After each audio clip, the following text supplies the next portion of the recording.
پھر عبیداللہ بن زیاد کو پتہ چلا، عبیداللہ بن زیاد کو بتایا گیا کہ آپ کے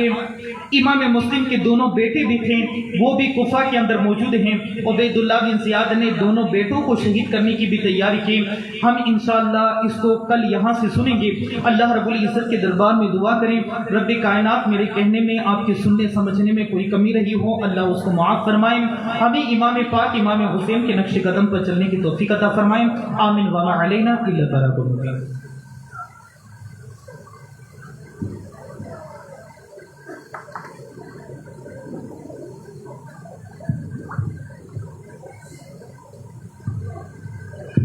مصطفیٰ جانے رحمت پیلا سلام شمع بز میں ہدایت پیلا سلام مصطفیٰ جانے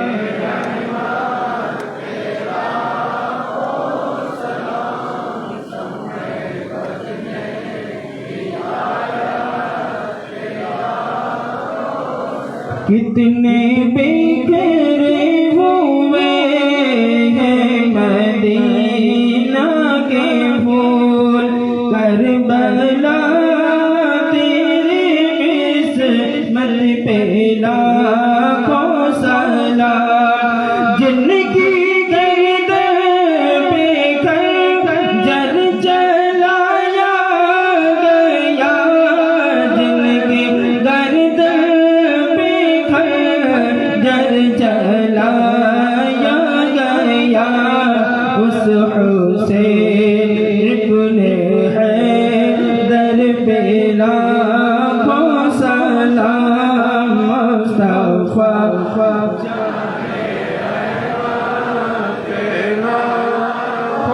سلام، شمع بز میں ہدایت پیلا۔ الصلاۃ والسلام علیک یا رسول اللہ، الصلاۃ والسلام علیک یا حبیب اللہ وعلی آلک و اصحابک یا محمد مصطفیٰ صلی اللہ تعالی علیہ وسلم۔ تشریف رکھیں۔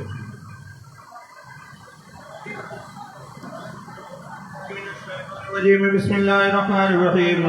قل یا ایھا الکافرون لا اعبد ما تعبدون ولا انتم عابدون ما اعبد ولا انا عابد ما اعبد ولا انتم عابدون ما اعبد لكم دینکم ولی دین۔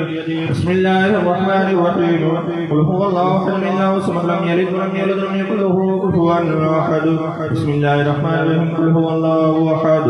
اللہ الصمد لم یلد ولم یولد ولم یکن له کفوا احد۔ بسم اللہ الرحمن الرحیم، قل هو الله احد الله الصمد لم يلد ولم يولد ولم يكن له كفوا احد۔ بسم الله الرحمن الرحيم، قل اعوذ برب الفلق من شر ما خلق ومن شر غاسق اذا وقب ومن شر النفاثات في العقد ومن شر حاسد اذا حسد۔ بسم الله الرحمن الرحيم، قل اعوذ برب الناس ملك الناس اله الناس من شر الوسواس الخناس الذي يوسوس في صدور الناس من الجنة والناس۔ بسم الله الرحمن الرحيم، الحمد لله رب العالمين الرحمن الرحيم مالك يوم الدين، إياك نعبد وإياك نستعين، اهدنا الصراط المستقيم صراط الذين أنعمت عليهم غير المغضوب عليهم ولا الضالين، آمين۔ بسم الله الرحمن الرحيم، ألف لام ميم، ذلك الكتاب لا ريب فيه هدى للمتقين الذين يؤمنون بالغيب ويقيمون الصلاة ومما رزقناهم ينفقون والذين يؤمنون بما أنزل إليك وما أنزل من قبلك وبالآخرة هم يوقنون، أولئك على هدى من ربهم وأولئك هم المفلحون، وإلهكم إله واحد لا إله إلا هو الرحمن الرحيم، إن رحمة الله قريب من المحسنين، وما أرسلناك إلا رحمة للعالمين، ما كان محمد أبا أحد من رجالكم ولكن رسول الله وخاتم النبيين، وكان الله بكل شيء عليما، إن الله وملائكته يصلون على النبي، يا أيها الذين آمنوا صلوا عليه وسلموا تسليما۔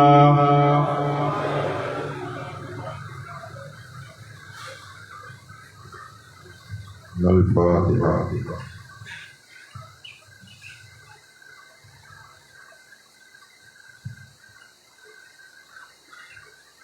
الہ العالمین پروردگار عالم چشم کے مالک ہوں، قبول کرنے والے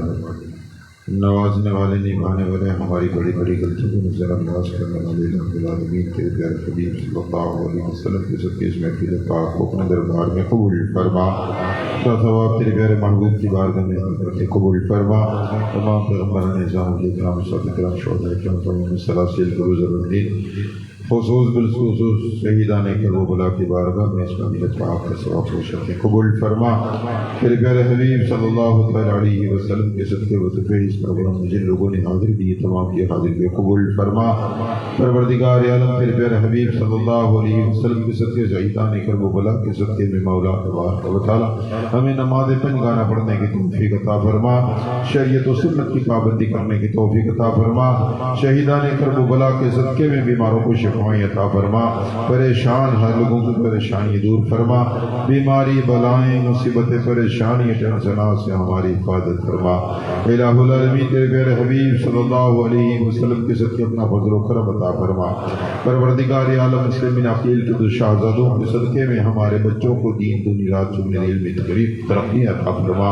تیرے محبوب صلی اللہ علیہ وسلم کے صدقے و طفیل اور تیری رحیمی کریمی کے صدقے و طفیل الہ العالمین علی اصغر کے بچپنے کے صدقے میں مولا ہمارے بچوں کو تندرستی عطا فرما۔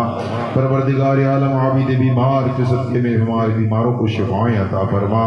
الہ العالمین شہیدان کربلا کے صدقے میں ہر ایک کی پریشانی کو دوری عطا فرما۔ تیرے محبوب کے صدقے اپنا فضل عطا فرما۔ تیرے پیارے حبیب صلی اللہ علیہ وسلم کے صدقے و طفیل رب کائنات آج کی اس محفل پاک میں سنچری پان اینڈ گروپ کی جانب سے یہ نظر و نیاز کا انتظام کیا گیا مولا تبارک و تعالی یہ پروگرامات میں جن جن لوگوں نے بھی حصے لیے ہیں پروردگار عالم ان کی روزی میں خوب خوب برکت عطا فرما، اور الہ العالمین سنجری پان اینڈ گروپ کو دین دنیا رات چنی ترقی عطا فرما۔ پروردگار عالم اپنا فضل و کرم عطا فرما، جن جن لوگوں نے جہاں جہاں سے بھی یہ پروگرامات میں حصے لیے ہیں پروردگار عالم ان کی عمر میں برکت عطا فرما، ان کی روزیوں میں برکت عطا فرما۔ الہ العالمین صحیح معنوں میں انہیں شریعت و سنت پر عمل کرنے کی توفیق عطا فرما۔ پروردگار عالم ہمارا نوجوان جس طریقے سے یہ مستحبات والے کاموں کے اندر کمر بستہ ہے پروردگار عالم انہیں نماز پنجگانہ پڑھنے کی بھی توفیق عطا فرما، شریعت پر عمل کرنے کی توفیق عطا فرما، شریعت و سنت پر چلنے کی توفیق عطا فرما۔ پروردگار عالم ان پروگرامات میں جن لوگوں نے حاضری دی ہے اور پروگرامات جتنے بھی ہوئے ہیں اور اس میں حصہ لیا ہے الہ العالمین تمام کی قربانیوں کو اپنے دربار میں قبول فرما۔ پروردگار عالم تجھے فضل کرتے نہیں رکھتی بات نہ ہو تجھ سے مایوس امیدوار۔ قال اللہ تعالی فی شأن نبیہ ان اللہ وملائکتہ یصلون علی النبی یا ایھا الذین آمنوا صلوا علیہ وسلموا تسلیما۔ اللهم صل على سيدنا نبينا مولانا محمد وبارك وسلم صلاة وسلام دائما عليك يا حبيبي يا رسول الله سبحان ربك رب العزة عما يصفون وسلام على المرسلين والحمد لله رب العالمين لا إله إلا الله محمد رسول الله۔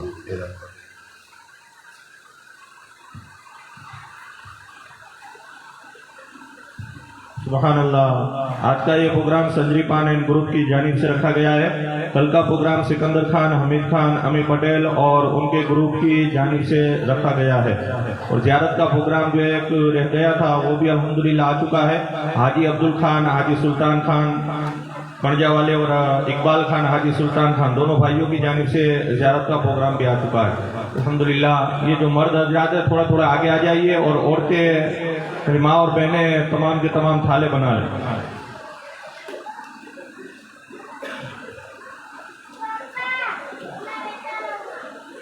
تھوڑے تھوڑے آگے آ جائیے اور وہاں تھالے ہو جائے، اور چند عورتیں رک جانا، وہ تھالے جو ہے نا صفائی کرنے کے ہیں تو چند عورتیں رک جائے۔ سبحان کا آیات والوں کی جانب سے محمد کا باپو اور حسن کا باپو، بیوی ماں اور امنا ماں اور اویس خان کے اصالِ ثواب پورے 600 روپے دیے جاتے ہیں۔ اللہ تبارک و تعالی کی مغفرت فرمائے۔ 200 روپے مولانا عبدالمحسن صاحب کی جانب سے ان کے والد مرحوم مولانا عبدالحمید خان علیہ رحمہ اور ان کے دادا حاجی عبدالمبین باپو، دادی ماں علم ماں اور دیگر ان کے خاندانوں میں جو انتقال کر کے ان کے اصالِ ثواب 200 روپے دیے جاتے ہیں۔